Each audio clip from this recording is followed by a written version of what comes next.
dilis. Crunchy. Sige lang. Ayun yung kanyang sahog. Tomato. Tapos, ayan, may naglalamas ng ampalaya.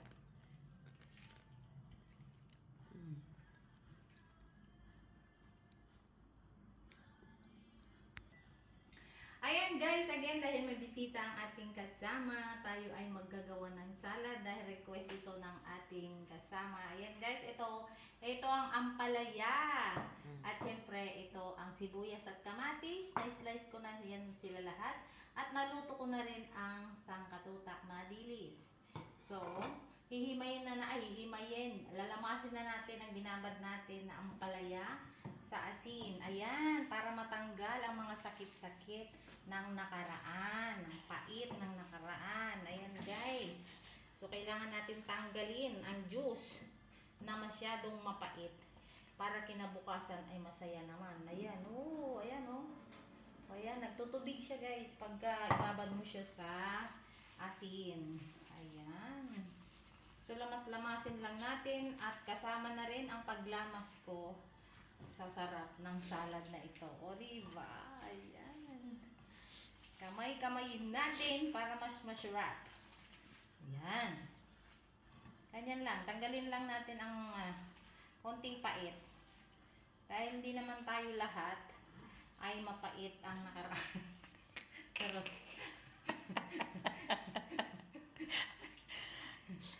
Mapait Pero talaga. Pero kasama ako doon sa may mapait na nakaraan. O, di ba mapait daw yung karanasan niya? Ayan. O, di ba daming juice? Pero ang sinasabi nila, yan ay vitamins. Para sa akin, hindi lang naman ito ang nagbibigay ng vitamins sa ating katawan. Kaya tanggalan ko ito ng vitamins at yung tomato at saka sibuyas ay may vitamins na naiiwan. Ayan. So, ayan. Pwede na to guys. Pwede na. Kipas mo.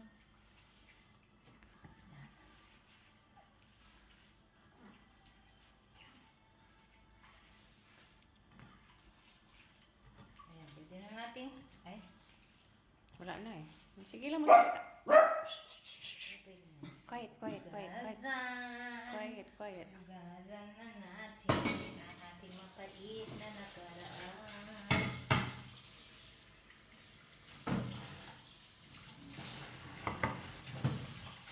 Tapos ilagay sa fridge. Ayan, cling wrap ko na lang yan siya mamaya. Na. I-open lang siya, okay ba? Wala namang mga fresh na karni dyan. Okay.